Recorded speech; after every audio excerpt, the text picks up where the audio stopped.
మమ్మల్ని భద్రపరచి ఆయుష్నిచ్చారు, మంచి ఆరోగ్యాన్ని ఇచ్చారు. అందును బట్టి మీకు కృతజ్ఞతలు తెలుపుతూ తండ్రి, నేటి దినాన సంఘముగా మీ పిల్లలుగా మేమంతా తండ్రి మీ మాటలు ధ్యానించడానికి ఆలోచించుచుండగా తండ్రి, ఏ మాటలైతే మీ పిల్లలకు చెప్పాలని ఆశపడుతున్నానో మరి ఆ మాటలు సవివరంగా అర్థవంతంగా మీ పిల్లలకు చెప్పులగున సమయోచితమైన జ్ఞానమును వాక్శక్తిని నాకు అనుగ్రహించండి తండ్రి.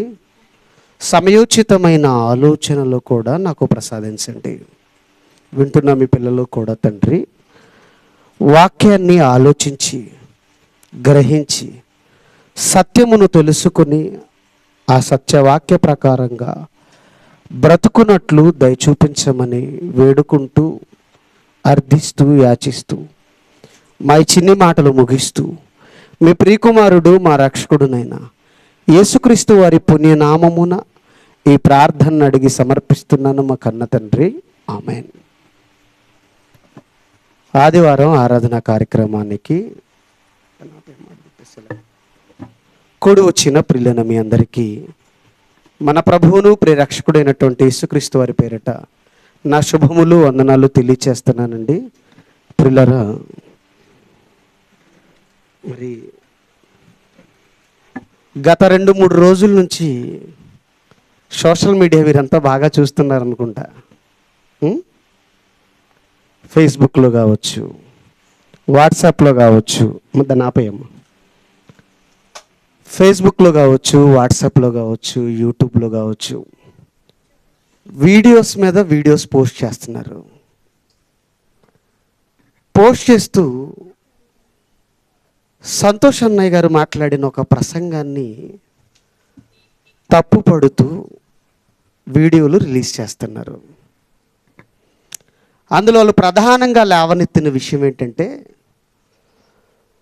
తండ్రి, కుమార, పరిశుద్ధాత్మ దేవుడు ముగ్గురు ఒక్కటే, త్రిత్వం, త్రియేక దేవుడు. కానీ మీరు ముగ్గురు వేరు వేరని చెబుతున్నారు. ముగ్గురు వేరు వేరు అనేది మీ సబ్జెక్ట్ అయితే మాతో మాట్లాడడానికి చర్చకు సిద్ధపడండి అని వీడియోస్ పోస్ట్ చేస్తున్నారు. ఆయన ఎవరో కాదు, డాక్టర్ విశ్రాంత్ క్రిస్టియన్ అంట. యూట్యూబ్ ఛానల్ ఉంది ఆయనకి. డాక్టర్ విశ్రాంత్ క్రిస్టియన్ అనే ఒక వ్యక్తి వీడియోస్ మీద వీడియోస్ అప్లోడ్ చేస్తున్నాడు. ఎప్పుడు అప్లోడ్ చేస్తున్నాడంటే సంతోష్ అన్నయ్య ఆపరేషన్కి వెళ్ళిన దగ్గర నుంచి. సంతోష్ అన్నయ్య ఎప్పుడు మాట్లాడే మాటలు ముందు కదా, మరి ముందు మాట్లాడి యూట్యూబ్లో పెట్టినప్పుడు వెంటనే స్పందించకుండా ఈరోజు ఆయన హార్ట్ సర్జరీకి హాస్పిటల్కి వెళ్ళి సర్జరీ జరిగి హాస్పిటల్లో ఉన్నప్పుడు ఇప్పుడు రోజుకు ఒక వీడియో పోస్ట్ చేస్తున్నాడు. ఏమని పోస్ట్ చేస్తున్నాడంటే, BOUI పిల్లలకు ఓపెన్ ఛాలెంజ్ అని చెప్తున్నాడు. BOUI పిల్లలకు ఓపెన్ ఛాలెంజ్. త్రియేక దేవుడు అని నిరూపించడానికి మీరు సిద్ధం. కానీ ముగ్గురు వేరంటున్నారు కదా, మీరు నమ్ముతున్న సబ్జెక్టుపై మీకు అంత దమ్ముంటే పోటీకి రండి అంటున్నాడు. ఎప్పుడు? నిన్న ఒక వీడియో అప్లోడ్ చేశాడు, ఈరోజు ఒక వీడియో అప్లోడ్ చేశాడు. అంటే అతని ఇంటెన్షన్ ఏంటంటే, ఏది నిజం ఏది అబద్ధం ఈ సమాజానికి చెబుదామన్న ఆలోచన కాదు. నేను అర్జెంటుగా పాపులర్ అయిపోవాలా. బాగా పాపులర్ అయిన వ్యక్తులు ఎవరైనా టార్గెట్ చేసి మాట్లాడితే ఆటోమేటిక్గా మన వీడియోస్ చూస్తారు, వ్యూస్ బాగా పెరుగుతాయి, సబ్స్క్రైబర్స్ వస్తారు, మనం బాగా పాపులర్ అయిపోవచ్చని పబ్లిసిటీ అవ్వాలని ఒక ఇంటెన్షన్తో వీడియోస్ మీద వీడియోస్ అప్లోడ్ చేస్తున్నాడు. ఈ 2-3 రోజుల నుంచి ఈ సోషల్ మీడియాలో బాగా ఈ విషయంపై రప్చర్ జరుగుతుంది. ఒకడేమో ముగ్గురు అంటాడు, ఒకడేమో ముగ్గురు ఒక్కడే అంటారు, ఒకడేమో ముగ్గురైతే వచ్చిన ప్రయోజనం ఏంటి, ముగ్గురు ఒక్కరైతే వచ్చిన ప్రయోజనం ఏంటి, వాటి గురించి వివాదాలు ఎందుకు అంటున్నాడు. ఇలాంటి తరుణంలో మన పిల్లలు కూడా చాలామంది ఏంటన్నా మరి ఆ రకంగా మాట్లాడుతున్నాడు. ఎవరో విశ్రాంత్ క్రిస్టియన్ అని ఒక పాస్టర్ గారు డిబేట్కి రమ్మంటున్నాడు. మరి మన దగ్గర అంత సబ్జెక్ట్ లేదా ఏంటి? మన వాళ్ళు అంతా సైలెంట్గా ఉన్నారేంటి? ఎవరు వెళ్ళడం లేదేంటి? ఇంతకీ మనం నమ్ముతున్న ఈ బోధ నిజమా అబద్ధమా? ఇలాంటి వీడియోస్ను బట్టి మనల్ని కూడా డేలా పడే అవకాశం ఉంది. ఆలోచిస్తున్నారు కొంతమంది, ఏంటో వీళ్ళు ఏం మాట్లాడడం లేదు, వాళ్ళు మాట్లాడుతున్న వీడియోలకు ఏమి రెస్పాండ్ అవ్వడం లేదు, కౌంటర్ వీడియోస్ ఏం చేయడం లేదు. ఇంతకీ మనం నమ్ముకున్న బోధ రైటేనా అనే సందేహాలు మన పిల్లలకు కూడా రావచ్చు, వస్తున్నాయి. చాలామంది డౌట్ పడుతున్నారు. అందుకే ఈరోజు ఆ విషయాన్ని మీకు తేల్చేయాలనుకుంటున్నాను. తండ్రి, కుమార, పరిశుద్ధాత్మ దేవుడు ముగ్గురు ఒకరా? జాగ్రత్తగా వినండి సబ్జెక్ట్. ఇది కొంచెం అర్థం అవ్వడానికి ట్రై చేయండి, అర్థం చేసుకోవడానికి ట్రై చేయండి. మీకు అర్థమయ్యే విధంగా చాలా సింపుల్గా చెప్తాను సబ్జెక్ట్. ఏమండి, మరీ డెప్త్కి వెళ్ళను. డెప్త్కి వెళ్తే చాలా రెఫరెన్స్లు ఉన్నాయి. వాటన్నిటిని మనం ఎక్స్ప్లెయిన్ చేసుకోవాలి అని అంటే కొన్ని గంటలు పడుతుంది. కానీ మనకున్న సమయం అంతా ఇక్కడ ఒక 40 నుంచి 50 నిమిషాలు. కనుక ఈ 40 నుంచి 50 నిమిషాలు సింపుల్గా మీకు అర్థమయ్యే విధంగా తెలియచేస్తాను. మీరు కూడా ఆలోచించండి. ఎందుకంటే వారు చెబుతున్న సబ్జెక్ట్ రైటా రాంగా, మనం నమ్ముతున్న ఈ బోధ తప్ప ఉప్ప తేల్చుకోలేని పరిస్థితుల్లో చాలామంది ఉంటున్నారు. ఏమండి, కనుక ఇటువంటి పరిస్థితుల్లో మరి ఏది నిజం, ఏది అబద్ధం, ఏది ఒప్పు, ఏది తప్పు, వాక్య ప్రకారంగా ఆలోచిద్దాం. బైబిల్లో ఆలోచిద్దాం. బైబిల్ దాటి మనకు అవసరం లేదు. ఓకేనా? తండ్రి, కుమార, పరిశుద్ధాత్మ దేవుడు ముగ్గురు ఒక్కరా? ఈరోజు చాలామంది ఏమండి తండ్రి, కుమార, పరిశుద్ధాత్మ దేవుడు ముగ్గురు అని నమ్మేవారు కొంతమంది ఉన్నారు. అయితే తండ్రి అయిన దేవుడు మనకు ఒక్కడే కదా, దేవుడు ఒక్కడే కదా. దేవుడు ఒక్కడే అయినప్పుడు ముగ్గురు ఎలా ఉంటారు? యేసుక్రీస్తే కదా దేవుడని మనం నమ్ముతున్నాం. ఇక ముగ్గురేంటి? తండ్రి క్యారెక్టర్ పోషించింది ఆయనే, కుమారుని క్యారెక్టర్ పోషించింది ఆయనే, పరిశుద్ధాత్మ దేవుని క్యారెక్టర్ పోషించింది ఆయనే. 3 క్యారెక్టర్లను పోషించింది ఆయనే. ముగ్గురు కాదు, ముగ్గురు ఒక్కటే అని ఈరోజు చాలామంది బోధ చేస్తున్నారు. మనల్ని కూడా చాలామంది మన చుట్టుపక్కల ప్రాంతాల్లో మనం కూడా వింటూ ఉంటాం, ముగ్గురు ఒకలే, త్రియేక దేవుడు అని సంబోధిస్తూ ఉంటారు, వాక్యాలు చెబుతూ ఉంటారు. ఎంత హాస్యాస్పదంగా ఉంటుందంటే, త్రియేక దేవుడని బోధ చేసే వీరు ప్రార్థన చేసేటప్పుడు ఏమని మొదలు పెడతారు? పరమందున్న మా తండ్రి, పరలోకమందున్న మా తండ్రి అని ప్రారంభించి చివరిలో ఏమంటారు? యేసుక్రీస్తు వారి పేరిట ఈ ప్రార్థనను సమర్పిస్తున్నాను మా కన్న తండ్రి. ఆశీర్వాదం ఇచ్చేటప్పుడు తండ్రి, కుమార, పరిశుద్ధాత్మ నామములో ఆశీర్వాదం ఇస్తారా? టోటల్గా త్రియేక దేవుని ఆశీర్వాదం అంటారా? తండ్రి యొక్క ప్రేమయు, కుమారుని యొక్క కృపయు, పరిశుద్ధాత్మ దేవుని అన్యోన్య సహవాసం ఇప్పుడును ఎల్లప్పుడును సదాకాలం మనందరికీ తోడయుండి నడిపించునుగాక అని వీళ్ళు ఆశీర్వాదాలు ఇస్తారు మరలా. అంటే ఎంత హాస్యాస్పదంగా ఉందనంటే, త్రియేక దేవుడని బోధ చేస్తున్నారు, అట్ ఏ సేమ్ టైం త్రియేక దేవుడని చెబుతున్న వీళ్ళు మరలా ఏమని ఆశీర్వదిస్తున్నారంటే ముగ్గురు నామములో ఆశీర్వాదం ఇస్తున్నారు. బాప్తీసం ఇస్తారు. బాప్తీసం ఏ నామములు ఇస్తారు చెప్పండి? అందులో మళ్ళీ దాంట్లో కూడా రకరకాల బోధలు వచ్చేయాలండి. ఒకళ్ళేమో తండ్రి కుమార పరిశుద్ధాత్మ నామంలో బాప్తీసం ఇస్తారు, మరొకటి ఏం అవసరం లేదండి యేసు నామంలో బాప్తీసం ఇస్తే చాలండి అంటున్నాడు.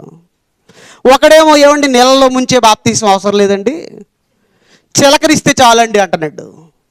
ఒకడేమో ఏమండి ఈ చిలకరింపులు, ఈ నీటి బాప్తీసాలు ఇవన్నీ అవసరం లేదండి, జెండా ఒకటి నిలబెట్టి ఆ జెండా కింద నుంచి అటు ఇటు దాటితే సరిపోద్దండి ఒకడు అంటున్నాడు. అంటే ఒకే బైబిల్ నమ్ముకున్న క్రైస్తవులలో ఎన్ని రకమైన బోధలు వచ్చాయి చూడండి, ఎన్ని రకాల బోధలు. అయితే ఈ బోధలన్నీ కూడా వాక్యానుసారమేనా, వాక్యం ఏం చెబుతుంది అనేది క్రైస్తవులు ఆలోచించడం మర్చిపోయారు కనుకనే ఈరోజు క్రైస్తవ్యంలో ఇన్ని బోధలు వచ్చాయి. ఇన్ని బోధలు రావడానికి కారణం ఏంటంటే బైబిల్ని చదవడం, పరిశీలించడం, పరిశోధించడం క్రైస్తవ్యానికి అలవాటు లేదు. అందుకే ఇన్ని బోధలు వచ్చాయి. వాక్యం తెలిస్తే, వాక్యం చదివితే ఇన్ని బోధలు ఎందుకు వస్తాయి? తండ్రి కుమార పరిశుద్ధాత్మ దేవుడు ముగ్గురు ఒక్కరా? అయితే ముగ్గురు ఒక్కరా, అసలు బైబిల్ ఏం చెబుతుంది అని దీని గురించి మనం ఆలోచించే ముందు అసలు ముగ్గురు ఒక్కటే త్రియేక దేవుడు అని మాట్లాడే వీళ్ళు కొన్ని రెఫరెన్స్లను చూసి అపార్థం చేసుకున్నారు. ఆ రెఫరెన్స్లు ఏంటో మనం చూసి ఆ తర్వాత పాటలోనికి వెళదాం. వాళ్ళు ఏ రెఫరెన్స్లు చూసి అపార్థం చేసుకున్నారో ఒకసారి చూడండి. నిర్గమాకాండము 20వ అధ్యాయం. నిర్గమాకాండము జాగ్రత్తగా ఆలోచించాలి, లేదా పాఠం అర్థం అవ్వదు. నిర్గమాకాండం 20వ అధ్యాయం 3వ వచనం చదవండి.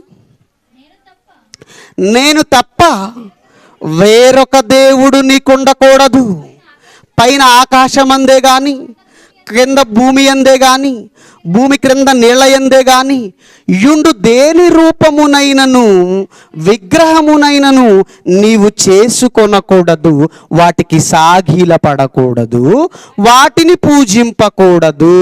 ఎలయనగా నీ దేవుడైన యెహోవానగు నేను రోషము గల దేవుడను. చాలండి, ఏమంటున్నాడు? ఈ మాటలు ఏమర్థమవుతుంది మనకు? 3వ వచనంలో నేను తప్ప వేరొక దేవుడు నీకు ఉండకూడదు అంటున్నాడు. ఇది ఎవరు చెబుతున్న మాట? సాక్షాత్తు దేవుడు చెబుతున్న మాట. ఎవరితో మాట్లాడుతున్న మాట? ఈ సందర్భాలు చూడరు. అవసరమైన మొక్కలన్నీ ఎత్తుక్కోవడం, మనకు నచ్చినట్టు బోధ చేసేయడం. ఇంతకీ అక్కడ మాట్లాడుతున్న మాట ఎవరు మాట్లాడుతున్నారు, ఎవరితో మాట్లాడుతున్నారు, అక్కడ సందర్భం ఏంటి, ఉపయోగించబడిన భాష ఏంటి, దాని భావం ఏంటి, ఇవన్నీ ఆలోచించకపోవడం వల్లనే ఈరోజు ఏం జరిగిందంటే బోధల్లో ఏమొచ్చేసాయి? భిన్నాభిప్రాయాలు వచ్చేసాయి. నేను తప్ప వేరొక దేవుడు నీకు ఉండకూడదు అంటున్నాడు ఇక్కడ. నేను తప్ప వేరొక దేవుడు నీకు ఉండకూడదని సాక్షాత్తు దేవుడే చెబుతున్నాడు. ఇక మరలా ముగ్గురేంటి? లేదు, దేవుడు ఒక్కడే అంటున్నారు. ఓకే, ఈ రెఫరెన్స్లన్నీ వారు ఏ రెఫరెన్స్లు అయితే చూసి అపార్థం చేసుకున్నారో ఆ రెఫరెన్స్లన్నిటికీ మరలా మనం చివరిలో ఆలోచిద్దాం. అసలు దాని భావం ఏంటి, అది ఎందుకు అలా రాయించాడు, దాని భావం ఏంటి. ఇక్కడ నేను తప్ప వేరొక దేవుడు ఉండకూడదంటే దాని అర్థం ఒక్కడే దేవుడనా? ఇవన్నీ తర్వాత నేను మీకు పాట ఎండింగ్లో ఎక్స్ప్లెనేషన్ ఇస్తాను. అయితే త్వరగా ముందు వాళ్ళు ఏ రెఫరెన్స్లు బేస్ చేసుకొని మాట్లాడుతున్నారో చూద్దాం. అంటే ఇప్పుడు నిర్గమాకాండం 20వ అధ్యాయం 3వ వచనం చూశారు కదా. అలానే యోహాను సువార్త 17వ అధ్యాయం, త్వరగా రండి. యోహాను సువార్త 17వ అధ్యాయం 11వ వచనం. యోహాను సువార్త 17వ అధ్యాయం 11వ వచనం. నేనికను లోకములో ఉండను, కానీ వీరు లోకములో ఉన్నారు. నేను నీ యొద్దకు వచ్చుచున్నాను. పరిశుద్ధుడవైన తండ్రి, మనము ఏకమయ్యున్నలాగున వారును ఏకమయ్యుండునట్లు నీవు నాకు అనుగ్రహించిన నీ నామమందు వారిని కాపాడుము. ఇక్కడ ఏమంటున్నాడంటే, పరిశుద్ధుడవైన తండ్రి మనము ఏకమయ్యున్నలాగునా. యేసుక్రీస్తే చెబుతున్నాడు, నేను తండ్రి ఏకమై ఉన్నామంటున్నాడు. తండ్రి యేసుక్రీస్తు వారు ఇద్దరు ఏకమై ఒకేలా ఉన్నారు, ఒక్కడే అంటున్నారు. ఎందుకు ఇక్కడ ఏకమై ఉన్నాడు అనే పదానికి అదేనా అర్థం, అదేనా భావం? సరే తర్వాత ఆలోచిద్దాం, ఏమంటే తర్వాత ఆలోచిద్దాం. అలానే వారు చూసి దేన్నైతే అపార్థం చేసుకున్నారో మరొక రెఫరెన్స్ యోహాను సువార్త. ఇదే యోహాను సువార్త 14వ అధ్యాయం 9వ వచనానికి రండి. ఇదే యోహాను సువార్త 14వ అధ్యాయం ఏమంటే 8వ వచనం. అప్పుడు ఫిలిప్ అంటున్నాడు, ప్రభువా తండ్రిని మాకు కనబరుచుము, మాకంతే చాలునని ఆయనతో చెప్పగా యేసు, ఫిలిప్పు నేను ఇంతకాలం మీ యొద్ద ఉండినను నీవు నన్ను ఎరుగవా? నన్ను చూసిన వాడు తండ్రిని చూసి ఉన్నాడు గనుక తండ్రిని మాకు కనబరచమని ఎలా చెప్పుచున్నావు? తండ్రి యందు నేనును నా యందు తండ్రియు ఉన్నామని నీవు నమ్ముటలేదా? ఏమంటున్నాడు? ఈ మాటలన్నీ చూస్తుంటే మనకు కూడా అవును నిజమే కదా. ఇక్కడ ఏమంటున్నాడు? ఫిలిప్ అడుగుతున్నాడు, ప్రభువా తండ్రిని మాకు కనబరుచు, మాకంతే చాలు అని ఆయన అనగా యేసు అంటున్నాడు, ఫిలిప్పు నేను ఇంతకాలం మీ యొద్ద ఉండి నీవు నన్ను ఎరగవా? నువ్వు నన్ను తెలుసుకోలేదా? నువ్వు నన్ను చూడలేదు, నన్ను తెలుసుకోలేదా? నన్ను చూసిన వాడు తండ్రిని చూసి ఉన్నాడు గనుక తండ్రిని మాకు కనబరచమని ఎలా చెప్పుచున్నావు? తండ్రి యందు నేనును నా యందు తండ్రియు ఉన్నామని నీవు నమ్ముటలేదా? తండ్రి యందు నేనున్నాను, నా యందు తండ్రి ఉన్నాడు. ఇక తండ్రిని చూపించడం ఏంటయ్యా ఫిలిప్పు? నన్ను చూసావు కదా, నన్ను చూసిన వాడు తండ్రిని చూసినట్టే అన్నాడు. ఈ మాటను చూసారా? యేసుక్రీస్తు వారే చెబుతున్నారు, నన్ను చూసిన వాడు తండ్రిని చూసినట్టని స్వయాన యేసుక్రీస్తు వారే అంటున్నారు. కనుక ముగ్గురు ఒక్కటే, త్రియేక దేవుడు అంటున్నాడు. ఏమండి, నాకు తెలియక అడుగుతాను, మాటకు ముందు వస్తే త్రియేక దేవుడు త్రియేక దేవుడు త్రియేక దేవుడు అంటారు కదా. ఏది బైబిల్లో ఈ చివరి నుంచి ఆ చివరి వరకు త్రియేక దేవుడు అనే పదాన్ని చూపించమనండి, త్రియేక అనే పదాన్ని చూపించమనండి. ఏమో నాకైతే కనబడలేదు మరి ఎప్పుడు. ఆదికాండము మొదలుకొని ప్రకటన గ్రంథం వరకు త్రియేక అనే పదం నాకైతే కనబడలేదు. త్రియేక దేవుడు త్రియేక దేవుడు త్రియేక దేవుడు. ఈ రెఫరెన్స్లన్నీ చూపించి, ఇప్పుడు నేను మీకు చూపించిన 4 రెఫరెన్స్లు ఏవైతే ఉన్నాయో ఈ రెఫరెన్స్లు చూపించి వాళ్ళు అపార్థం చేసుకుంటున్న విషయం ఏంటంటే ముగ్గురు ఒక్కటే. ముగ్గురు ఒక్కటే అనడానికి 2 భావనలు వస్తాయండి అక్కడ. దాని భావం అది కాదు, క్షమించండి, 2 భావనలు కాదు. ముగ్గురు ఒక్కటే అనే ఆ మాట వెనక భావం వేరు, అది వాళ్ళకి అర్థం అవ్వలేదు. ఎంతకీ ముగ్గురు ముగ్గురా, ముగ్గురు ఒక్కరా? ముగ్గురు ఒక్కరా? ఆలోచిద్దాం. ముగ్గురు ఒక్కరా అని బైబిల్ని అడుగుదాం, బైబిల్లోనే వెతుకుదాం. ప్రారంభ గ్రంథమైనటువంటి ఆదికాండం నుంచి ప్రకటన గ్రంథం వరకు దీనికి సంబంధించిన విషయాలు ఎన్నో ఉన్నాయి. వాటన్నిటిని మనం ఆలోచించాలి అని అంటే ఈ రాత్రి సమయం సరిపోదు.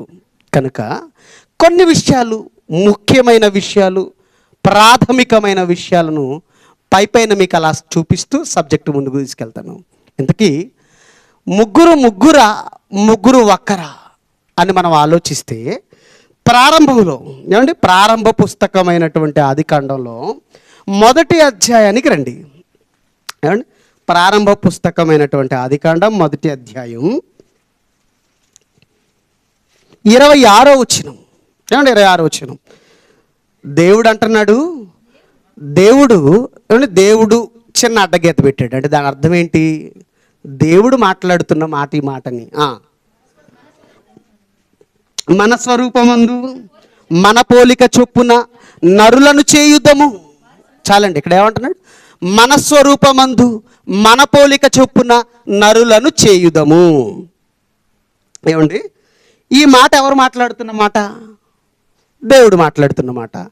ఈ మాట దేవుడు మాట్లాడే సమయానికి అక్కడ దేవుడు తప్ప ఇంకెవరైనా ఉన్నారా? అర్థమైందా? అర్థం కాలేదు. దేవుడు ఈ మాట మాట్లాడే సమయానికి దేవుడు తప్ప మరొక శక్తి కానీ మరొక వ్యక్తి కానీ అక్కడ ఎవరైనా ఉన్నారా అని అంటే ఉన్నారు అని మనకు అర్థమవుతుంది. మరి ఆ ఉన్నది వ్యక్త శక్తి? వ్యక్తి అవడానికి ఛాన్స్ లేదు. ఈ భూమి మీద మొట్టమొదటిసారిగా పుట్టిన మానవుడు ఎవరు? ఆదాము. ఈ మాట మాట్లాడే సమయానికి ఆదాము ఉన్నాడా? అంటే వ్యక్తి లేడు. దేవుడు ఈ మాట మాట్లాడుతున్న సమయానికి ఈ భూమిపై వ్యక్తి లేడు. అంటే ఖచ్చితంగా ఎవరుండి ఉండాలి? దేవునితో మరొక శక్తి ఏదో ఉండాలి. మన అంటున్నాడు. అంటే మన అనే మాట ఏకవచనంలో ఉపయోగిస్తామా బహువచనంలో ఉపయోగిస్తామా? ఇప్పుడు ఒకవేళ ముగ్గురు ఒక్కటే అయితే, ముగ్గురు ఒక్కరే అయితే, నా స్వరూపమందు నా పోలిక చొప్పున నరులను చేస్తాను అనాలి. అంతేనా? నా స్వరూపమందు నా పోలిక చొప్పున నరులను చేయుదును. దీనికి అర్థం ఉంది. కానీ ఇక్కడ నా స్వరూపమందు నా పోలిక చొప్పున అన్నాడా? మన స్వరూపమందు మన పోలిక చొప్పున నరులను చేయుదము రండి అంటున్నాడు. చూడండి మళ్ళా 26 వచ్చింది. మన స్వరూపమందు మన పోలిక చొప్పున నరులను చేయుదము, క్షమించండి, నరులను చేయుదము. ఏమంటున్నాడు? మన పోలిక చొప్పున మన స్వరూపమందు నరులను చేయుదము. నరులను చేస్తానంటున్నాడు. ఎవరి పోలిక? మన పోలిక అంటున్నాడు. ఇక్కడ బహువచనం అంటే ఇద్దరు లేదా అంతకంటే ఎక్కువ మంది ఉన్నప్పుడు మన అనే పదాన్ని ఉపయోగిస్తాం. అంతేనా? ఇప్పుడు నేను ఒక్కడనే వచ్చాను అనుకోండి, నేను వచ్చాను అని అంటాం సహజంగా. అదే నాతో పాటు మరి కొంతమందిని తీసుకొచ్చాను అనుకోండి, మేము వచ్చాము అని అంటాం. అంటే బహువచనం ఎప్పుడు ఉపయోగిస్తాం మనం? More than 2 persons. ఇద్దరికంటే ఎక్కువ మంది వ్యక్తులు ఉన్నప్పుడు బహువచనాన్ని మనం ఉపయోగిస్తాం. ఇక్కడ దేవుడు మన పోలిక చొప్పున మన స్వరూపమందు నరులను చేయుదము రండి అంటున్నాడంటే, నరులను చేయుదము అంటున్నాడంటే ఇక్కడ దేవుడు తప్ప దేవుడితో పాటుగా ఇంకెవరో ఉన్నట్టు మనకు అర్థమవుతుంది. ఏమండి? అదే ఆదికాండం కొంచెం ముందుకు వెళితే,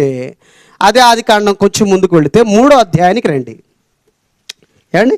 3వ అధ్యాయం. ఏమండి? ఇదే ఆదికాండము 3వ అధ్యాయం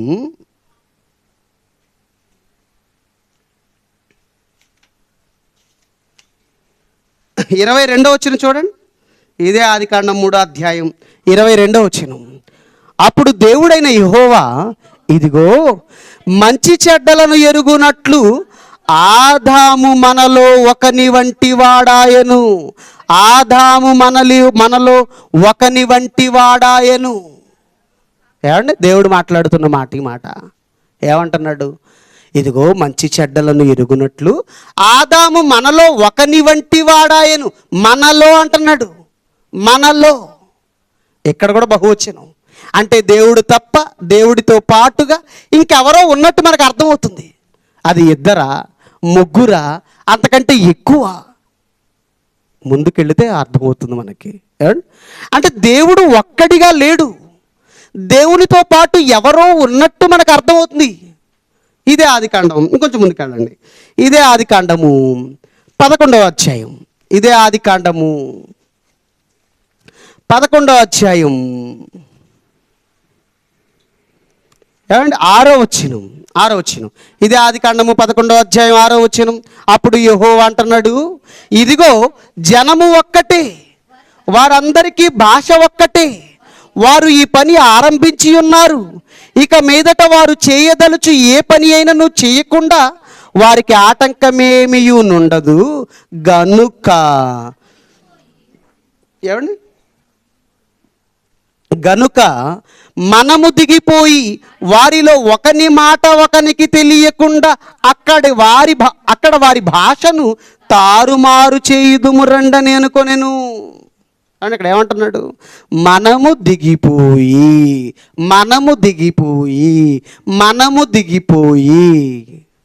ఎవరితో మాట్లాడుతున్నాడు ఈ మాట? మనము అనే పదం వస్తుంది. అంటే దీన్ని బట్టి మనకి ఏమర్థమవుతుంది? దేవునితో పాటు ఇంకెవరో ఉన్నారని మనకు అర్థమైపోతుంది. ఇంతకీ ముగ్గురా, ముగ్గురు ఒక్కరా? ఒక్కరిగా అయితే లేరు.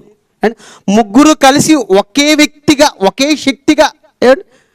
ఇప్పుడు నేను నా తండ్రి ఏకమై ఉన్నామంటే దాని అర్థం ఏంటో తెలుసా? ఒకళ్ళు ఇమిడిపోయారని కాదు. ఒకే మాట, ఒకే భావం, ఒకే తాత్పర్యం. ముగ్గురు ఒక్కరా అని అంటే ఇక్కడ ముగ్గురుగానే కనబడుతున్నారు. చూడండి, ముగ్గురుగానే. మనము బహువచనం.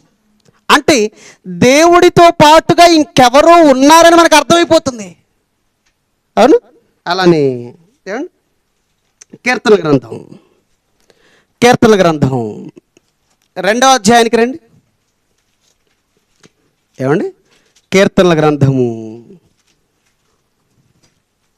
2వ అధ్యాయం. కీర్తనల గ్రంథము 2వ అధ్యాయం 3వ వచనం. భూరాజులు యెహోవాకును ఆయన అభిషిక్తునికిని విరోధముగా నిలవబడుచున్నారు. భూరాజులు యెహోవాకును ఆయన అభిషిక్తునికిని విరోధముగా నిలబడుచున్నారు. ఏమండి, ముగ్గురు ఒక్కటే అయితే భూరాజులు యెహోవాకు విరోధముగా నిలుచుచున్నారు అంటే అర్థం ఉంది. ముగ్గురు ఒకటైతే ఏమని రాయించాలి? భూరాజులు యెహోవాకు విరోధముగా నిలవబడుచున్నారు అని రాయించాలి. కానీ ఇక్కడ ఏమన్నాడు? భూరాజులు యెహోవాకును ఆయన అభిషిక్తునికి విరోధముగా నిలబడుచున్నారు. అంటే ఇక్కడ ఇద్దరు వ్యక్తులు మనకు కనబడుతున్నారు. క్షమించండి, ఇద్దరు శక్తులు ఇక్కడ మనకు కనబడుతున్నారు. ఒకటి తండ్రి అయిన దేవుడైతే మరొక వ్యక్తి ఎవరు? మరొక శక్తి ఎవరు? యేసుక్రీస్తు వారు. అభిషిక్తుడు అంటే ఎవరు? క్రీస్తు. క్రీస్తు అనే శబ్దమునకు అర్థం ఏంటి? అభిషిక్తుడు, అభిషేకం పొందినవాడు అని అర్థం. ఇక్కడ దేవుడు క్రీస్తు. అమ్మా కొంచెం జాగ్రత్తగా వినండి. మీరు మనసు పెట్టకపోతే ఈ సబ్జెక్ట్ అర్థం అవదు. కొంచెం నిద్ర వచ్చే సబ్జెక్ట్ అయినా పర్వాలేదు. జాగ్రత్తగా వినండి. సత్యం ఏంటో తెలియాలి మీకు. ఓకేనా? ఇక్కడ తండ్రి అయిన దేవుడు కనబడుతున్నాడు, యేసుక్రీస్తు వారు కూడా కనబడుతున్నారు. ఇక్కడ ఇద్దరు కనబడుతున్నారు మనకి. ఓకేనా? అలా ఇంకొంచెం ముందుకెళ్ళామనుకోండి, అంటే అప్పటికి కీర్తన గ్రంథం రాసింది ఎవరు? కీర్తన గ్రంథంలో దాదాపుగా మోర్ దెన్ 75, సుమారుగా సగానికి పైగా 75 అధ్యాయాలకు పైగా రాసిన వ్యక్తి ఎవరు? దావీదు గారు. అంటే అప్పటికే దావీదు గారికి ఉన్న జ్ఞానం ఏంటంటే తండ్రి అయిన దేవుడు ఉన్నాడు, ఆయన అభిషిక్తుడు కూడా ఉన్నాడు. అంటే తండ్రి అయిన దేవుడు ఉన్నాడు, యేసుక్రీస్తు వారు కూడా ఉన్నారని అప్పటికే దావీదు గారికి అర్థమైపోయింది ఆ జ్ఞానం. అందుకే అంటున్నాడు, భూరాజులు యెహోవాకును ఆయన అభిషిక్తునికి విరోధముగా నిలవబడుచున్నారు. అలానే ఇదే కీర్తన గ్రంథం 110వ అధ్యాయానికి రండి. ఇదే కీర్తన గ్రంథం 110వ అధ్యాయం. మరలా దావీదు గారు మాట్లాడుతున్న మాట. ఇదే కీర్తన గ్రంథం 110వ అధ్యాయం 1వ వచనం.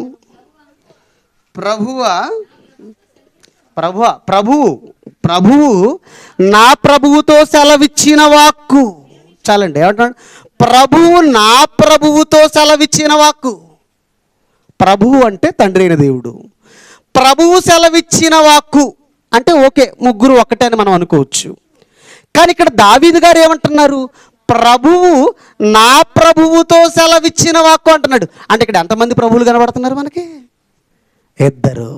అందులో ఒకటి తండ్రి అయిన దేవుడు అయితే రెండో వ్యక్తి యేసుక్రీస్తు వారు. అంటే ఇక్కడ కూడా అప్పటికే పాత నిబంధన కాలంలో దావీదు గారికి ఉన్న జ్ఞానం ఏంటంటే తండ్రి కుమారుడు ఉన్నారు. ఆయనకు అర్థమైందా? ఆయనకు అర్థమైంది. దౌర్భాగ్యం ఏంటంటే ఈరోజు మనకు అర్థం అవ్వలేదు. ఆయనకు అర్థమైంది అప్పటికే ఆ జ్ఞానం. తండ్రి కుమారుడు, ఓకే రైట్. ఇక ఇంతవరకు ఇద్దరు కనపడ్డారు. ఇక మూడో వ్యక్తి గురించి కూడా ఆలోచిద్దాం. యెషయా గ్రంథం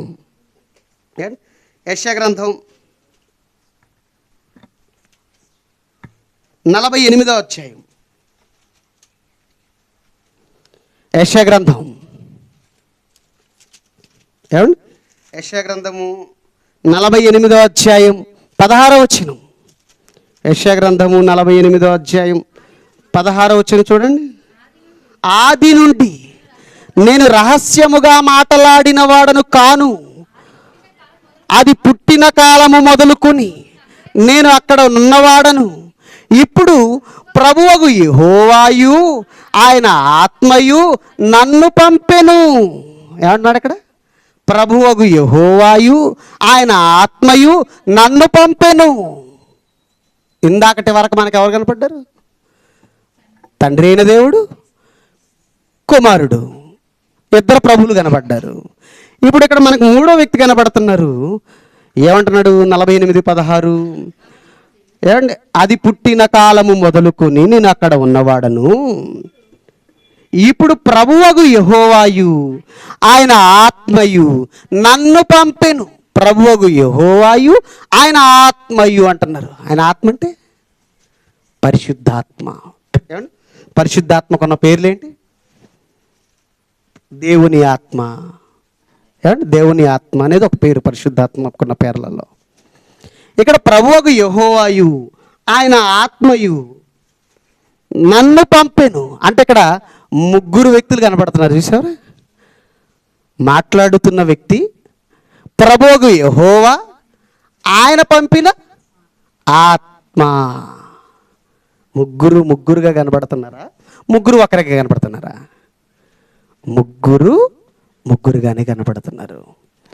తండ్రి, కుమారుడు, పరిశుద్ధాత్మ దేవుడు ముగ్గురు ఒక్కరా అంటే ముగ్గురుగానే ఉన్నారు. దీన్ని బలపరచడానికి కొత్త నిబంధనలో ఒక మాట చూద్దాం. మత్తయి సువార్త. అండ్ యేసుక్రీస్తు వారు బాప్తీసం తీసుకొని ఒడ్డుకు వస్తాడు కదా. మత్తయి సువార్త 3వ అధ్యాయం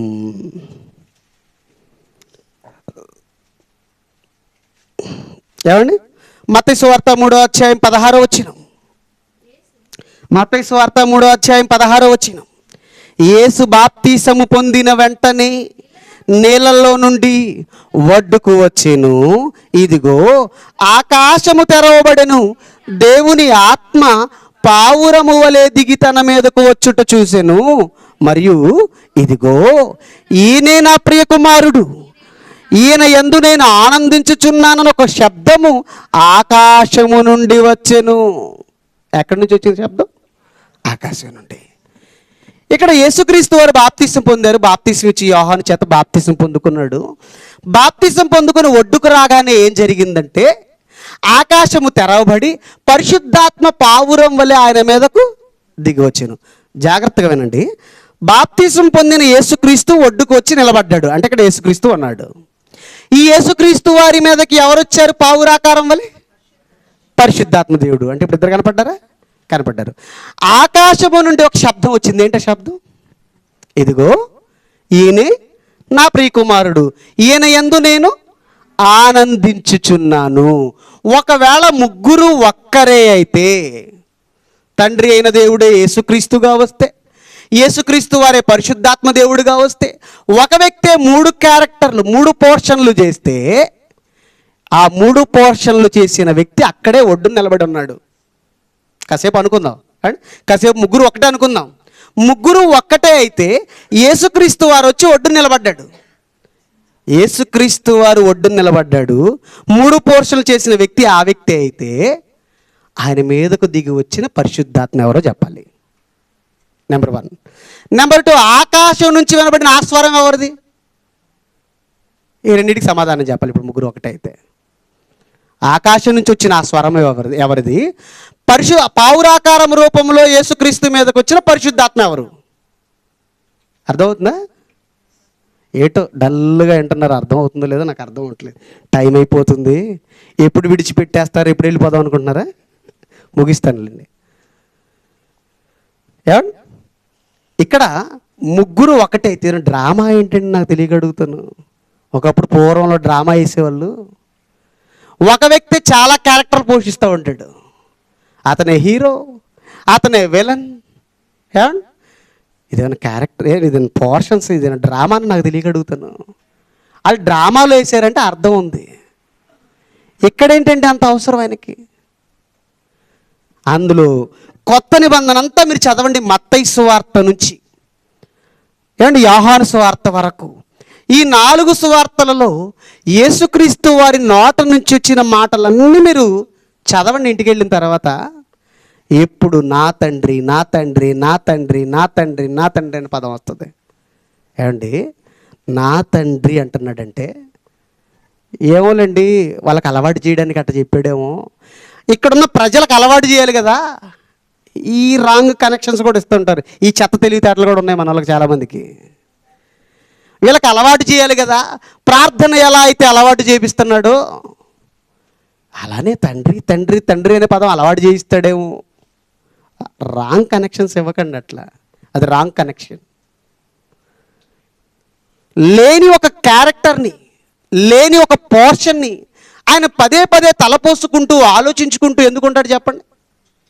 నా తండ్రి నా తండ్రి. అసలు తండ్రి అనే వ్యక్తే లేకపోతే నా తండ్రి నా తండ్రి నా తండ్రి అని ఎందుకు ప్రయాసపడతాడు? ఆలోచిస్తున్నారా? ఎందుకు ప్రయాసపడతారు? అలానే ఇదే యోహాను, ఏమంటే కొంచెం ముందుకు వెళదాం. యోహాను సువార్త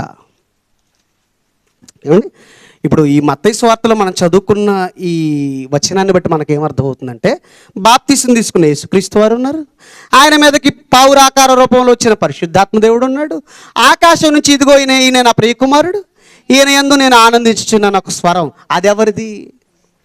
దేవునిది. అంటే ముగ్గురు కనపడుతున్నారా? ఏమోలేండి, మన సెల్ ఫోన్లో కానీ రికార్డ్ ఆన్ చేసి రికార్డు పెట్టుకొని అక్కడ పెట్టొచ్చి నేను చెప్పిన టైంకి ప్లే చేయమన్నాడేమో. సరే, నీ వర్షన్లోనికే వద్దాం. నువ్వు అన్నట్టుగా రికార్డ్ చేసి ప్లే చేయమంటే ఎంతకు అక్కడ ప్లే చేసింది ఎవరు?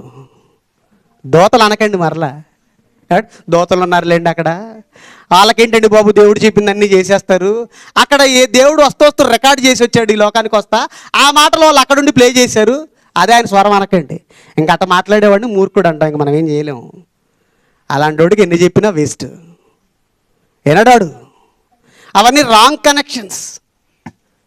ఎంత రాంగ్ కనెక్షన్స్ అంటే ఒక ఉదాహరణ చెప్తాను. నోవాహు సందర్భం ఉంది కదా. నోవాహు సందర్భం.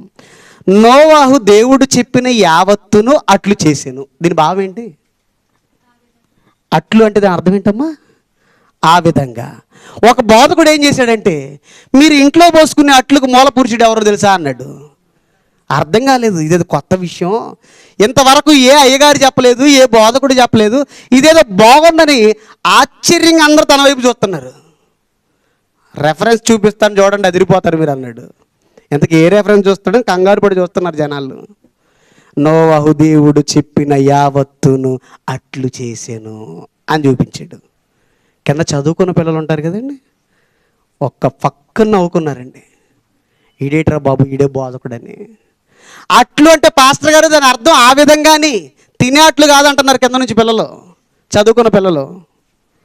బొత్తిగా భాషా జ్ఞానం లేకపోతే వాళ్ళు ఇచ్చే రాంగ్ కనెక్షన్స్ ఇలానే ఉంటాయి. ముగ్గురు ఒక్కరా? ముగ్గురు ఒక్కరా అంటే ముగ్గురు వేరువేరుగానే కనబడుతున్నాయి ఇప్పటి వరకు మనం చూసిన రెఫరెన్స్లు అన్నీ కూడా. అలానే మరొక రెఫరెన్స్ చూద్దాం. మరొక రెఫరెన్స్ యోహాను సువార్త. యోహాను సువార్త 1వ అధ్యాయం 1వ వచనం చూడండి. యోహాను సువార్త 1వ అధ్యాయం 1వ వచనం. ఆది యందు వాక్యం ఉండెను, వాక్యము దేవుని యొద్ద ఉండెను, వాక్యము దేవుడై ఉండెను. ఆగండమ్మ, ఇక్కడ ఇది ఎవరి గురించి చెప్తున్న సందర్భం చెప్పండి? ఎవరి గురించి చెప్తున్న సందర్భం? యేసుక్రీస్తు వారి గురించి. ఆది యందు వాక్యం ఉండెను, వాక్యము ఎవరి యొద్ద ఉంది? దేవుని యొద్ద ఉంది. ఆ వాక్యం మరలా ఏమైంది అంటున్నాడు? వాక్యము దేవుడై ఉండెను. ఇంతకు ఆ వాక్యం ఎవరు?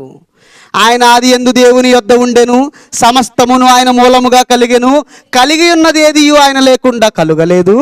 ఆయనలో జీవము ఉండెను, ఆ జీవము మనుషులకు వెలుగై ఉండెను, ఆ వెలుగు చీకటిలో ప్రకాశించుచున్నది కానీ చీకటి దాన్ని గ్రహింపకుండెను. దేవుని యొద్ద నుండి పంపబడిన ఒక మనుష్యుడుండెను, అతని పేరు యోహాను అని చెప్పుకుంటూ కిందకు వెళుతూ, ఏమండి 14వ వచనం అనుకుంటాను చూడండి. 14వ వచనం. ఆ వాక్యము శరీరధారి అయి కృపా సత్య సంపూర్ణుడిగా మన మధ్య నివసించెను. ఏ వాక్యం? ఆది యందు వాక్యం ఉండెను, ఆ వాక్యం దేవుని యొద్ద ఉండెను, ఆ వాక్యమే దేవుడై ఉండెను చదువుకున్నామే. ఈ వాక్యం ఎవరంటే ఆ వాక్యము ఏమంటున్నాడు? శరీరధారి అయి కృపాసత్య సంపూర్ణుడిగా మన మధ్య నివసించెను. శరీరధారి అయి కృపాసత్య సంపూర్ణుడిగా మన మధ్య నివసించింది ఎవరు? యేసుక్రీస్తు వారు. అంటే ఇప్పుడు వాక్యం అంటే ఎవరు? యేసుక్రీస్తు వారు. వాక్యం అంటే ఎవరు? యేసుక్రీస్తు వారు. ఇప్పుడు మరలా రండి యోహాను సువార్త 1వ అధ్యాయం 1వ వచనం. ఇప్పుడు వాక్యం అన్న దగ్గర యేసుక్రీస్తు అని పెట్టి చదవండి. ఆది యందు యేసుక్రీస్తు ఉండెను, యేసుక్రీస్తు దేవుని యొద్ద ఉండెను, యేసుక్రీస్తు దేవుడై ఉండెను. అంటే ఇక్కడ ఎంతమంది కనపడుతున్నారు మనకి? ఇద్దరు. ఎవరు? తండ్రి అయిన దేవుడు, యేసుక్రీస్తు వారు. అంటే ముగ్గురు ఒక్కటిగా లేరు, ముగ్గురు వేరువేరుగానే ఉన్నారు, ముగ్గురు ముగ్గురే. అలానే అలానే ఇదే యోహాను సువార్త ఇదే 1వ అధ్యాయం 18వ వచనం కొంచెం కిందకి వెళ్ళండి. ఎవడును ఎప్పుడైనను దేవుణ్ణి చూడలేదు, తండ్రి రొమ్మునున్న అద్వితీయ కుమారుడే ఆయనను బయలుపరచెను. ఇక్కడ తండ్రి కనపడుతున్నాడు, కుమారుడు కనపడుతున్నాడు. ముగ్గురు ఒక్కరే అయితే ఎంతకీ తండ్రి ఎవరు, కుమారుడు ఎవరో చెప్పాలా? ఇద్దరు కనపడుతున్నారు కదా మనకి. ఇక్కడ తండ్రి కనపడుతున్నాడు, కుమారుడు కనపడుతున్నాడు. మీరు అన్నట్టుగా ముగ్గురు ఒక్కరే అయితే తండ్రి ఎవరు, కుమారుడు ఎవరో చెప్పాలి. ఒకవేళ ముగ్గురు ఒక్కటే అయితే ఏమనాలి? ఆది యందు దేవుడు ఉండెను. మరలా దేవుడి యొద్ద ఉంటావేంటి? ఆది యందు దేవుడు ఉన్నాడు, సమస్తం ఆయన కలిగించాడంటే అర్థం ఉంది. ఆది యందు దేవుడు వాక్యం ఉండెను, ఆ వాక్యము దేవుని యొద్ద ఉండెను అంటే ఇక్కడ వేరువేరుగా కనపడుతున్నారు. చూసారా మనకి? వేరువేరుగా. ముగ్గురు ఒక్కరా అంటే ముగ్గురు ముగ్గురుగానే కనపడుతున్నారు. అలానే మరొక మాట కూడా చూడండి. మరొక మాట సామెతల గ్రంథం, త్వరగా సామెతల గ్రంథం 8వ అధ్యాయం. నేను మీకు ఇంకా చూపించవలసిన మాటలు చాలా ఉన్నాయి బైబిల్లో. తండ్రి, కుమార, పరిశుద్ధాత్మ ముగ్గురు ఒక్కరా అనడానికి చాలా ఆధారాలు ఉన్నాయి బైబిల్లో. అయినా సమయం లేదు కనుక కొన్ని మాత్రమే మీకు చూపిస్తున్నాను. సామెతల గ్రంథం 8వ అధ్యాయం 1వ వచనం నుంచి చదవండి. సామెతల గ్రంథం 8వ అధ్యాయం 1వ వచనం. జ్ఞానము ఘోషించుచున్నది, వివేచన తన స్వరము వినిపించుచున్నది, త్రోపక్కను రాజవీధులు. ఏమండి ఇదంతా చెప్పుకుంటూ వెళుతూ 8వ అధ్యాయం ఒక్క నిమిషం కిందకి వెళ్ళేసరికి 22వ వచనం చదవండి. 8వ అధ్యాయం 22వ వచనం. పూర్వకాలమందు తన సృష్టి ఆరంభమున తన కార్యములలో ప్రథమమైన దానిగా యెహోవా నన్ను కలుగజేసెను. అనాది కాలం మొదలుకొని మొదటి నుండి భూమి ఉత్పత్తి అయిన కాలమునకు పూర్వము నేను నియమింపబడి తిని, ప్రవాహ జలములు లేనప్పుడు, నీళ్లతో నిండిన ఊటలు లేనప్పుడు నేను పుట్టి తిని, పర్వతములు స్థాపింపబడకమునుపు, కొండలు పుట్టకమునుపు, భూమిని దాని మైదానములను ఆయన చేయకమునుపు, నేల మట్టిని రవ్వంతైను సృష్టింపకమునుపు నేను పుట్టి తిని. ఇంతకీ ఎవరి గురించి? జ్ఞానం అంటే ఎవరు? క్రీస్తు దేవుని జ్ఞానమును ఆయన శక్తి అయి ఉన్నాడు. జ్ఞానం అంటే ఎవరు? క్రీస్తు. జ్ఞానము ఘోషించుచున్నది అంటూ 22వ వచనంలో ఏమంటున్నాడు? పూర్వకాలమందు తన సృష్టి ఆరంభమున తన కార్యములలో ప్రథమమైన దానిగా యెహోవా నన్ను కలుగజేసెను. ఇదేది ప్రకృతి అంతా పుట్టక ముందు యెహోవా మొట్టమొదటిగా నన్ను కన్నాడు పరలోకంలో అంటున్నాడు. అంటే ఇక్కడ కూడా ఎంతమంది కనపడుతున్నారు? ఇద్దరు కనపడుతున్నారు. ముగ్గురు ఒక్కరా అంటే ముగ్గురుగానే కనబడుతున్నారు.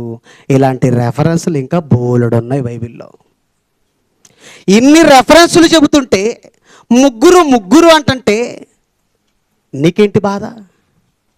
లేదండి, తండ్రి అయిన దేవుడు ఒక్కడే అని అన్నాడు. అవును, తండ్రి అయిన దేవుడు ఒక్కడే. నేను కూడా చెప్తున్నాను, తండ్రి అయిన దేవుడు ఒక్కడే. తండ్రి అయిన దేవుడు ఒక్కడే, ఆ తర్వాత కుమారుడైన దేవుడు ఉన్నాడు, ఆ తర్వాత పరిశుద్ధాత్మ దేవుడు ఉన్నాడు. ఏంటి నీకు ప్రాబ్లం? నిజమే, తండ్రి అయిన దేవుడు ఒక్కడే, ఆయన యెహోవా, ఆయన ఒక్కడే, ఆయనకి సాటి. ఇక ఆయన శక్తితో సమానమైన శక్తి కోర్స్ ఇస్తే అధికారం యేసుక్రీస్తుకి ఇవ్వచ్చేమో, కానీ తండ్రి అయిన దేవుడు ఒక్కడే. అది నిజం ముమ్మాటికి. తండ్రి అయిన దేవుడు ఒక్కడే, కానీ కుమారుడైన దేవుడు ఉన్నాడు, పరిశుద్ధాత్మ దేవుడు ఉన్నాడు. ఇదేంటండి, ఇది సాధ్యమా? అంటే ముగ్గురు దేవుళ్ళు ఉంటారా మనకి? ఇప్పటి వరకు యేసుక్రీస్తే దేవుడు అని తెలుసు మనకి. యేసుక్రీస్తు దేవుడు అని తెలుసు, ఆయన యెహోవాగా వచ్చాడని తెలుసు, ఆయన యెహోవాగా వచ్చాడని, ఆయనే పరిశుద్ధాత్మ ఆ పోర్షన్ పోషిస్తున్నాడని, ముగ్గురు ఒక్కటని మనం అనుకుంటున్నాం. కానీ ఇక్కడ ముగ్గురు ముగ్గురుగా కనపడుతున్నారు బైబిల్లో. అదేంటండి, దేవుడు అనేవాడు ఒక్కడే ఉండాలి కదండి, దేవుడు అనేవాడు ఒక్కడే ఉండాలి కదా, ముగ్గురేంటి అని మీరు అడిగితే దానికి నేను మరొక సమాధానం చెప్తా. యోహాను సువార్త 10వ అధ్యాయం, యోహాను సువార్త 10వ అధ్యాయం, యోహాను సువార్త 10వ అధ్యాయం. ఏమండి, యోహాను సువార్త 10వ అధ్యాయం 33 నుంచి 33 నుంచి చదవండి. అందుకు యూదులు, నీవు మనుష్యుడవై ఉండి దేవుడనని చెప్పుకొనుచున్నావు గనుక దేవదూషణ చేసినందుకే నిన్ను రాళ్లతో కొట్టుదుము గాని మంచి క్రియ చేసినందుకు కాదని ఆయనతో చెప్పిరి. అందుకు యేసు, మీరు దైవములని నేను అంటినని మీ ధర్మశాస్త్రములో రాయబడి ఉండలేదా? అండ్ అప్పటికే అందరు రాళ్ళు పట్టుకొని యేసుక్రీస్తును కొట్టాలని చూస్తున్నారు. యేసుక్రీస్తు వారి కాలంలో ఎందుకు యేసుక్రీస్తు వారిని రాళ్లతో కొట్టవలసినంత అవసరం ఏంటంటే,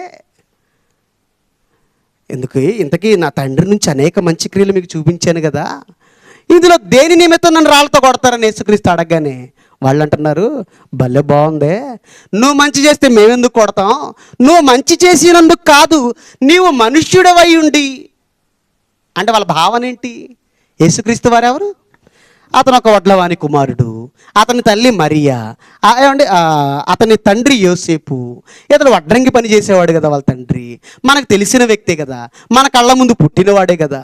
అందులో పైపెచ్చు యేసుక్రీస్తు వారి కాలంలో అప్పటికి యేసుక్రీస్తు వారిపై ఉన్న ఆ ప్రజల్లో ఉన్న ఒక నానుడి, ఆయన మీద ఉన్నటువంటి ఒక అభియోగం, ఏమండి ఒక నింద ఏంటంటే ఆయన వ్యభిచారం వలన పుట్టినవాడని ఒక అభియోగం ఉందండి. అప్పటికంటే దాన్ని ఏమనాలి, ఒక నింద ఉంది, ఒక అబద్ధం ఉంది ఆయన మీద, నింద, అది అబద్ధం. అయితే దాన్ని రుజువు చేయలేకపోయారు ఎవరు కూడా. అంటే కన్యక కనగలదంటే అవును కనగలదు.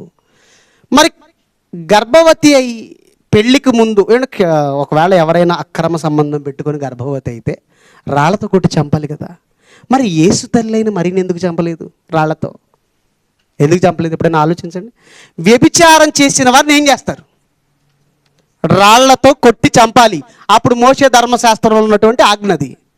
ఎవడైనా వ్యభిచారం అందు మీకు కనబడితే మీరు ఏం చేయాలి? రాళ్లతో కొట్టి చంపాలి.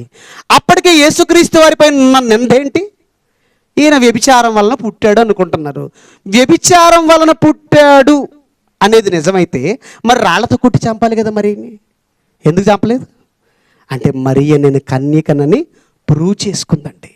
ఎలా ప్రూవ్ చేసుకుంది అదొక పెద్ద సబ్జెక్ట్ లేండి, ఈసారి మాట్లాడుకుందాం. అంటే అప్పటికే యేసుక్రీస్తు వారిపై ఉన్న అభియోగం ఏంటంటే, నింద ఏంటంటే ఆయన వ్యభిచారమందు పుట్టినవాడు. ఓకే, వ్యభిచారమందు పుట్టినవాడు అని మాట్లాడుతున్నారు. ఏమండి, నీవు మనుష్యుడవై ఉండి దేవుడనని చెప్పుకొనుచున్నావు గనక అందుకే నిన్ను రాళ్లతో కొడతాం. అందుకే యేసుక్రీస్తు ఇచ్చిన రిప్లై ఏంటి? ఒరే బాబు, నేనే కాదు మీరు కూడా దైవాలే. ఎప్పుడు? వాక్యం ఎవరికి వచ్చేనో వారు దైవములని నేను అంటిని కదా, మీ ధర్మశాస్త్రంలో రాయబడి ఉండలేదా? చదువుకోండి అన్నాడు. నేనే అన్నాను వాక్యం ఎవరికి వచ్చినో వారు దైవములని నేను అన్నాను కదా, మీ ధర్మశాస్త్రంలో కూడా ఉంది కదా, మీరు చదువుకోలేదా అన్నాడు. ఇంత ధర్మశాస్త్రంలో ఎక్కడ ఉందన్నమాట? కాబట్టి అక్కడ ఉంది, టైం లేదు, లేకపోతే ఇవన్నీ చూపిద్దును. కీర్తన గ్రంథం 82వ అధ్యాయం 6వ వచనం ఉంటుంది, అక్కడ రాసుకోండి. తర్వాత చూడండి ఇంటికి వెళ్ళాక. ఈ యోహాను సువార్త 10వ అధ్యాయం 34వ వచనం దగ్గర రాసుకోండి. కీర్తనల గ్రంథం 82వ అధ్యాయం 6వ వచనంలో ఉంటుంది. మీరు దైవములనియు మీరు అందరూ సర్వోన్నతుని కుమారులనియు నేనే సెలవిచ్చుచున్నాను. నువ్వేంటి ముగ్గురు దేవుళ్ళేనంటావు, ముగ్గురు దేవుళ్ళు అంటావు. మనకు ఒక్క దేవుడే కదా అంటావు. దేవుడు అనేవాడు ఒక్కడే ఉండాలి కదా, ముగ్గురేంటి అంటావా? దేవుడు ఒక్కడే ఉండాలి, ముగ్గురేంటి అంటే ఆ దేవుడే అంటున్నాడు. మీరందరూ దైవములని సర్వోన్నతుని కుమారులని నేనే సెలవిచ్చాను. వాక్యం ఎవరికి వచ్చునో వారే దైవములు. అంటే దాని అర్థం ఏంటంటే వాక్యం వచ్చిన వాళ్ళంతా ఓం భీం బుష్ అనగానే ఇది వస్తుందని కాదు. దేవునిలో ఉన్న లక్షణాలు, ఆయనలో ఉన్న గుణగణాలు, ఆయనలో ఉన్నటువంటి ఏమంటే భావజాలం. యేసుక్రీస్తు వారిలో దేవునిలో ఏ భావజాలం అయితే ఉందో, దేవునిలో ఉన్న ప్రేమ, ఏమండి ఆ లక్షణాలు, దేవునిలో ఉన్న లక్షణాలు ఏవైతే ఉన్నాయో అవి యేసుక్రీస్తు వారిలో ఉన్నాయి. యేసుక్రీస్తు వారి కోసం నిజంగా వాక్యం తెలిసి నీవు మరి నిజంగా నువ్వు వాక్యం నీకు వస్తే నువ్వు ఎలా ఉంటావో తెలుసా? యేసుక్రీస్తు వారిలో ఏ లక్షణాలు ఉన్నాయో అవే లక్షణాలు నీకు కూడా వస్తాయి. అంటే దేవునిలో ఏ లక్షణాలు ఉన్నాయో ఆ లక్షణాలు నీకు వస్తాయని అర్థం. మీరు దైవములు అంటే దాని అర్థం అది. అంతేగాని దేవుడు అంత శక్తివంతులు అయిపోతామని కాదు. మరలా రాంగ్ మిస్టేక్ వెళ్ళకండి అక్కడ. టైం అయిపోయింది పిల్లరా. ముగ్గురు అంటే ముగ్గురే, ముగ్గురు ఒక్కరా అంటే కాదు. అయితే మరి వాళ్ళు కొన్ని రెఫరెన్స్లు చూసి అభిప్రాయపడ్డారు కదా ముగ్గురు ఒక్కరే అని. ఒక నిమిషంలో నేను అది తేల్చేస్తానండి. వాళ్ళు ఏ మాటలు చూసి అభిప్రాయపడ్డారు అంటే, మొదటిగా నిర్గమాకాండం 20వ అధ్యాయం 3వ వచనం చదువుకున్నాం కదా, నేను తప్ప వేరొక దేవుడు నీకు ఉండకూడదు. ఇది ఎవరితో చెబుతున్న మాట? దేవుడు ఇశ్రాయేలీలతో చెబుతున్న మాట. ఈ ఇశ్రాయేలీలు అప్పటికే 430 సంవత్సరాలు ఎవరి బానిసత్వంలో ఉన్నారు? ఐగుప్తు బానిసత్వంలో ఉన్నారు. ఐగుప్తు బానిసత్వంలో ఉండి వారి మధ్య పెరుగుతూ వారిలో ఉన్నటువంటి అన్య దేవతలను వీళ్ళు కూడా ఏం చేశారు? పూజించడం స్టార్ట్ చేశారు. అన్య దేవతల వైపు తిరిగిపోకండరా, నేను మీకు ఒక్కడనే దేవుడిని, నేను ఒక్కడనే దేవుడిని. మీరు అన్య దేవతల జోలికి వెళ్ళకండి, అన్య దేవతలను పూజించకండి. 430 సంవత్సరాలు ఐగుప్తులో బానిసత్వంలో ఉన్నారు కదా, ఆ బానిసత్వంలో వారితో పాటు ఉండి వారి దగ్గర ఉన్న అవన్నీ కూడా మీరు అలవాటు చేసుకున్నారు కదా, ఆ దేవతలను మీరు పూజిస్తున్నారు కదా. నేను మిమ్మల్ని సృష్టించింది నేను, మిమ్మల్ని ఐగుప్తు నుండి ఆ బానిసత్వం నుంచి నడిపించింది నేను, పాలు తేనెలు ప్రవహించు దేశానికి. మీ మధ్య సూచక్రియలు జరిగించి మిమ్మల్ని బానిసత్వం నుంచి విడిపించిన వాడు నేను తప్ప వేరొక దేవుడు నీకు ఉండకూడదంటే దాని అర్థం మీరు నన్ను పూజించండి, నన్ను ఆరాధించండి, అన్య దేవతల జోలికి ఎందుకు వెళుతున్నారు అని. అంతేగాని యేసుక్రీస్తు దేవుడు కాదు, పరిశుద్ధాత్మ దేవుడు కాదని కాదు. ఏమండి, ముగ్గురే, అన్య దేవతల జోలికి వెళ్ళకండి, నేను మాత్రమే దేవుడిని అన్నాడు. వారు చూపించిన మరొక అభిప్రాయం ఏంటి? నేనును తండ్రిని ఏకమయ్యుండులాగున, నేనును తండ్రియు ఏకమయ్యుండులాగున. ఏమండి, ఏకమై ఉండడం అంటే ఒకటేనని అర్థం. అలా అయితే నేను ఒక ఉదాహరణ చెప్తాను. ఎవరైనా ఇద్దరి మధ్య గొడవ జరిగింది అనుకోండి, కొట్టుకున్నారు, పోలీస్ స్టేషన్కి వెళ్ళారు. పోలీస్ స్టేషన్లో ఎఫ్ఐఆర్ రాస్తూ, ఏమండి వారి కుటుంబం అంతా ఏకమై నన్ను కొట్టిందని రాయిస్తాడు. అంటే దాని అర్థం ఏంటమ్మా? కుటుంబం అంతా ఏకమై నన్ను కొట్టారంటే దాని అర్థం ఏంటి? దాని అర్థం ఏంటి చెప్పండి? అందరూ కలిసి నన్ను కొట్టారని. అంతేగాని కుటుంబం అంతా ఏకమై నన్ను కొట్టారంటే దాని అర్థం తండ్రిలో భార్య, భర్తలో భార్య, భార్యలో పిల్లలు అందరూ ఒకే మనిషిగా ఎంత లావు నేను తెత్తునుచ్చి కొట్టాడనే కాదు కదా. ఏకమై ఉండడం అంటే దాని అర్థం ఏంటి? ఒకే భావం, ఒకే తాత్పర్యం. అంటే ఇది మీకు అర్థం అవడం కోసం అపోస్తుల కార్యాలు 4వ అధ్యాయం 3వ వచనంలో ఉంటుంది ఒక మాట. అపోస్తుల కార్యాలు 4వ అధ్యాయం 3వ వచనంలో విశ్వసించిన వారందరూ ఏకాత్మయు అని అంటుంది. ఏకాత్మయు అంటే అందరిలో ఒకే ఆత్మ ఉందనే, అంటే ఒకే మాట, ఒకే భావం, ఒకే తాత్పర్యం. ఇది ఏకం అవడం అంటే నేనును నా తండ్రియు ఏకమై ఉన్నాము, నేను నా తండ్రి ఏకమై పనిచేసామంటే దాని అర్థం ఏంటంటే ఇద్దరు కలిసి పనిచేశారని. అంతేగాని తండ్రి కుమారుడు ఇద్దరు ఒకరిలో ఒకరు ఇమిడిపోయారని కాదు, పరకాయ ప్రవేశం చేశారని కాదు. ఏకమై ఉండవంటే కలిసి. ఇదిగో సంఘంలో ఉన్న మీరంతా ఏకమై ఒకరి ఎడల ఒకరు ప్రేమ కలిగి ఉండండి అన్నాం అనుకోండి, దాని అర్థం ఏంటి?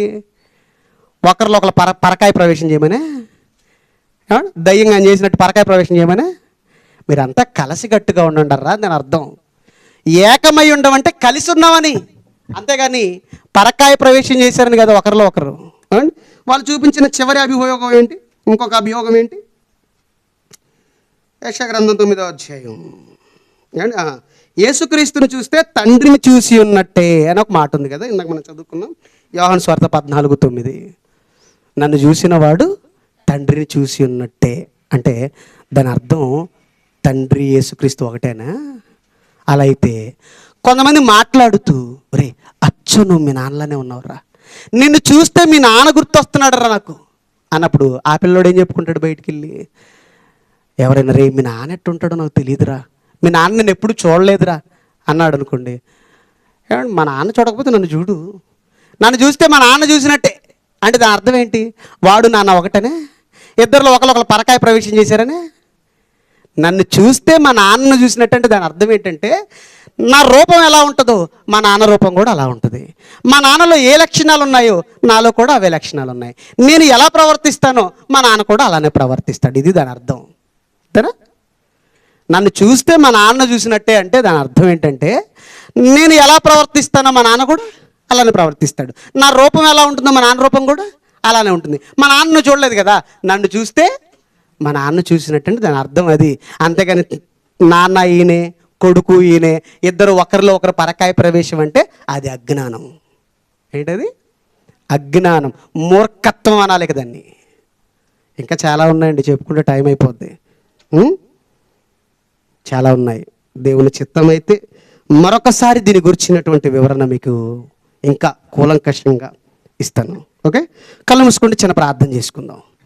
మమ్మల్ని మిక్కిలిగా ప్రేమించిన మా కన్న తండ్రి, మహోన్నతుడా, ప్రేమ కలిగిన దేవ తండ్రి, కొద్ది నిమిషాలు మీ మాటలు మీ పిల్లలకు అందించాను తండ్రి. చెప్పబడిన వాక్యం వ్యర్థంగా పోకుండా విన్న వాక్య ప్రకారంగా తండ్రి మీ పిల్లలు ఆలోచించి గ్రహించి తండ్రి ముగ్గురు అని వారి మనస్సును దృఢపరుచుకుని మీ కొరకు తండ్రి బ్రతుకున్నట్లు దయ చూపించమని వేడుకుంటూ తండ్రి జరగనయున్న ఆరాధన కార్యక్రమం అంతటిలో కూడా తోడయుండి నడిపించమని అర్థిస్తూ మా చిన్ని మాటలు ముగిస్తూ మీ ప్రియకుమారుడు మా రక్షకుడునైనా యేసుక్రీస్తు వారి పుణ్యనామమున ఈ ప్రార్థన అడిగి సమర్పిస్తున్నాను మా కన్న తండ్రి, ఆమెన్.